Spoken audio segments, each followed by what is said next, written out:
हुआ बेटा? पता नहीं पापा, अचानक ही रुक गई। लगता है मैकेनिक के पास ले जाना पड़ेगा। यहीं कहीं होगा गैराज, मैं देख लेता हूँ। मैं जरा दिखा के आता हूँ। अच्छा ठीक है, मैं भी चलता हूँ तुम्हारे साथ। पापा आप कहाँ चल के जाओगे? मैं ठीक करवा के तुरंत वापस ले आऊंगा। अरे लेकिन ठीक है, जाओ।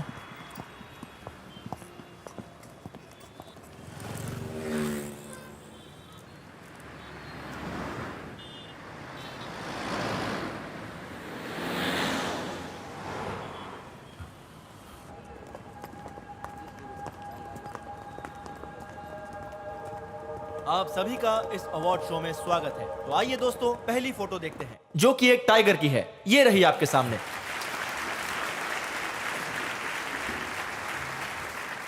अब अगली फोटो एक मछुआरे की है जो कि अपनी नाव को खींचकर किनारे ले जा रहा है। ये फोटो हमें लहरों को चीरकर आगे बढ़ने की सीख देती है। तो आइए अब दूसरी फोटो की तरफ बढ़ते हैं। ये फोटो आजकल के इंसान की सबसे बड़ी प्रॉब्लम को दिखाता है, गंजापन। Just kidding. इस फोटो में आपको एकता की शक्ति देखने को मिलेगी। इसमें सभी जाति और धर्म के लोग बिना भेदभाव किए एक साथ खड़े हैं। हेलो पापा आप कहाँ चले गए? ऑडिटोरियम में हूँ बेटा। कहाँ हो? बेटा जहाँ बाइक खराब हुई थी उसके सामने एक ऑडिटोरियम है, वहाँ फोटोग्राफी का एक फेस्टिवल चल रहा है। बस वही देखने आया हूँ। तुम भी आना चाहो तो आ जाओ। ठीक है, आ रहा हूँ। अगली फोटो से हमें डिसिप्लिन की सीख मिलती है। और जानते हैं, ये फोटो वर्ल्ड की सबसे बेस्ट फोटोज में से एक है। एक मिनट रुकिए सर। आपका पास? वो दरअसल मेरे पास पास नहीं है, मैं बस देखने चला आया। नहीं, सीट खाली बस कीजिए। कुछ ही देर के लिए, उसके बाद मेरा बेटा आएगा तो मैं चला जाऊंगा। उठिए उठिए, यहाँ बैठने की आपकी औकात नहीं है। यहाँ सीनियर बैठेंगे। का मालिक उन्हें खाना देगा। तब तक वो चुपचाप आदर के साथ बैठे रहेंगे। ये फोटो एक गांव के किसान की है जो दिन भर खेतों में हल चलाता है और अपने खून पसीने से खेतों को सींचता है। उसके बाद जब खेतों में हरियाली आती है तो वो सुनहरा पल उसके लिए त्योहार की तरह होता है। फोटोग्राफर ने इस पल को बहुत ही अच्छी तरह से कैप्चर किया है। आजा, देखो कितने अच्छे। अब अगली फोटो। ये फोटो उस फाइटर को दर्शाता है जो हम सब के अंदर है, जो जिंदा रहने कितनी के अच्छी लिए फोटो है हर ना? खतरे से लड़ने को तैयार है। फोटोग्राफर ने कमाल कर दिया है। और अब मैं बुलाना चाहूंगा हमारे आज के शाम के chief guest K V Raghunath sir. So please give him a big hand. Hi, thank you. Welcome sir. The stage is yours. तो हम कैमरे से क्लिक करते हैं और एक फोटो बन जाती है, लेकिन क्या पता कि कब एक सिंपल सी दिखने वाली फोटो महान फोटो बन जाए। यकीन मानिए, एक अच्छी फोटो आपसे बातें करती है। वो सब कुछ आपके सामने खुद बयां करती है। वो हमारी परंपराओं को पेश करती है, उसकी याद दिलाती है। संस्कृति की महानता और नेचर की खूबसूरती सिर्फ एक फोटो के जरिए हमारे दिल में उतर जाती है। एक फोटो में आपके बीते पलों को जिंदा करने की ताकत होती है। उसमें कहानी छिपी होती है। उसके जरिए आप अपनी जिंदगी की खुशबू का एहसास कर सकते हैं। ऐसी कमाल की चीज होती है फोटो। तो हमने ऐसी ही एक फोटो को चुना है। तो चलिए देखते हैं फोटो ऑफ द ईयर 2018।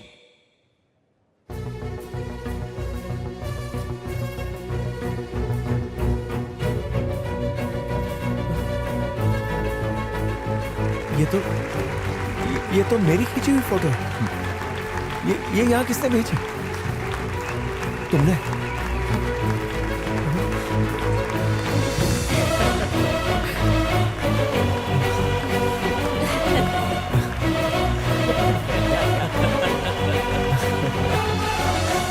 तो ये जो फोटो है दिखने में तो एक आम फोटो है, पर इसमें एक कहानी है, इसमें जिंदगी है। बाप बेटे की जिम्मेदारी को पेश करती है ये फोटो। जब बेटा छोटा होता है तब गिरता संभलता है, चल नहीं पाता।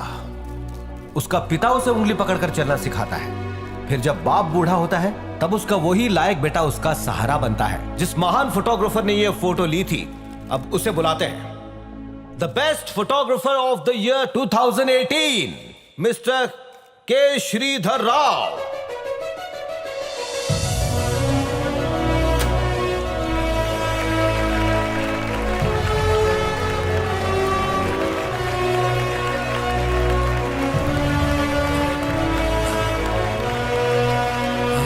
आज मैं पूरी दुनिया को इस बारे में बताना चाहूंगा। दरअसल हम दोनों ही हमेशा एक दूसरे के कंपेटिटर्स होते थे। वो हमेशा मुझसे एक कदम आगे रहा करता था। वो नंबर 1 तो मैं नंबर 2। लेकिन आगे रहकर भी उसे कभी घमंड नहीं हुआ। हर बार ऐसा ही होता, कभी पहला इनाम मेरे नाम होता तो कभी इनके नाम होता। मुझे पता नहीं किस वजह से कुछ दिनों बाद इन्होंने फोटोग्राफी छोड़ दी, लेकिन मैं मानता हूं कि आज मैं जिस मुकाम पर हूं या जो कुछ भी हूं सिर्फ इन्हीं की वजह से हूं। वो महान श्रीधर राव एक आम आदमी की तरह गलियों में कहीं गुम हो गया, पर आखिरकार वो हमारे बीच लौट आए हैं। इन्होंने साबित कर दिया कि जीतने के लिए दिल जरूरी होता है, उम्र नहीं। You are the winner. Come on, award is waiting for you. I'm proud of you, Dad.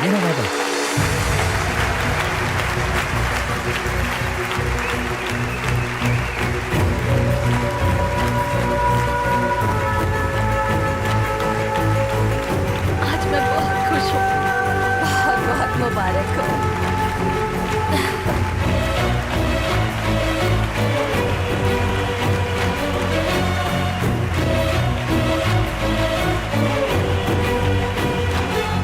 Sorry sir, मैं आपके बारे में नहीं जानता हूँ। Thank you. आइए आइए प्लीज।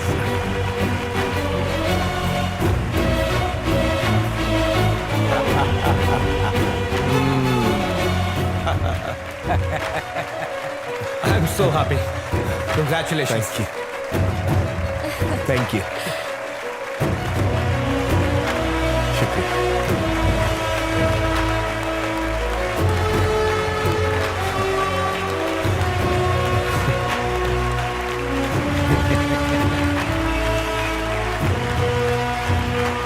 लीजिए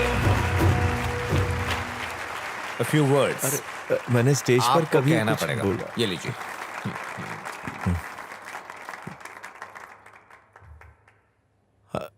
न, नमस्ते।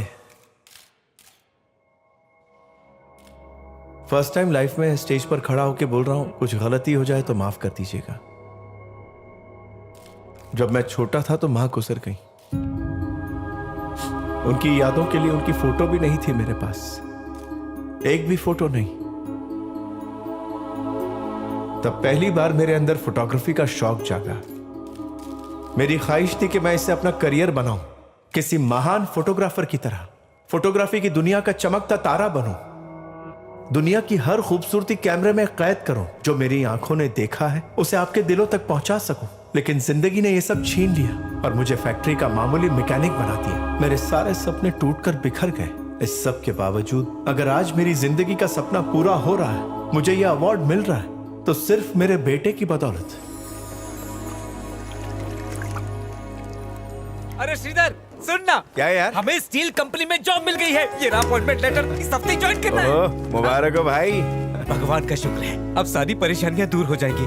अच्छी तनख्वाह, कंपनी से घर मिलेगा, हाँ। हर साल बोनस मिलेगा, इंक्रीमेंट, जिंदगी में और क्या अरे चाहिए? सुन सुन सुन, मैं ये नौकरी नहीं कर पाऊंगा यार। मैं दिल्ली जा रहा हूँ। क्या बात कर रहा है यार? एक मिनट रुक।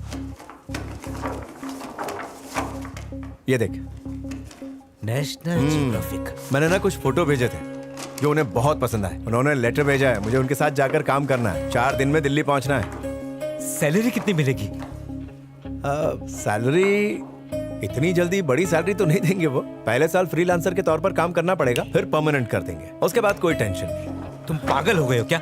यहाँ अच्छी खासी कंपनी में जॉब मिली है, उसे छोड़कर तुम वहाँ गधा मजदूरी करोगे? हे भास्कर, जो काम पसंद हो उसे करने के लिए अगर हमें पैसे ना भी मिले तो ज्यादा गम नहीं होता यार। तेरी बात तो सही है, पर जरा अपने घर की कंडीशन भी तो देख।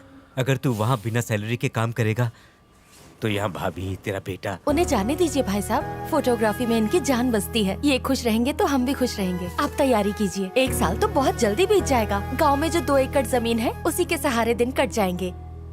और फिर परिवार वाले भी तो हैं। अगर हमें कभी कोई तकलीफ होगी तो हम उन लोगों से मदद ले लेंगे। तो कब निकल रहा है तू दिल्ली?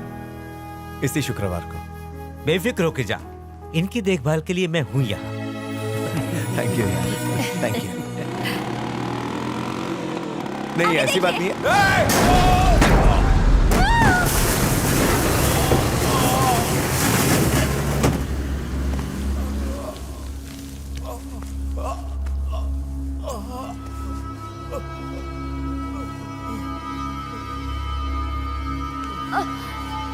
लक्ष्मी, लक्ष्मी, मैं ठीक राम हूँ। कहाँ है? राम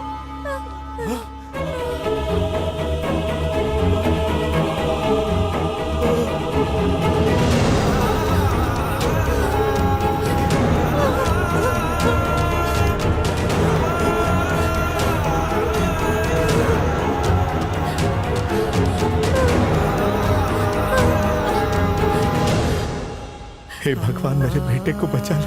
मुझे और कुछ नहीं चाहिए, बस मेरे बेटे की रक्षा करो। ये सब कैसे हो?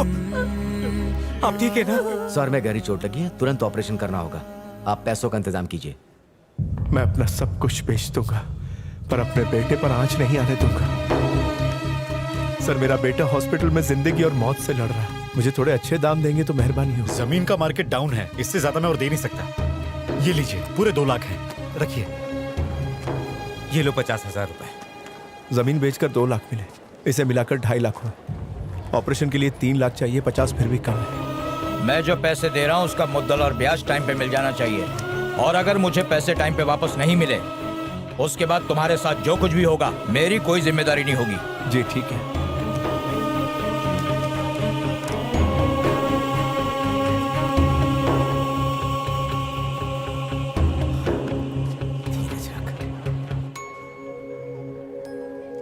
एक साल तक इसका ध्यान रखना होगा, बाद में सब ठीक हो जाएगा।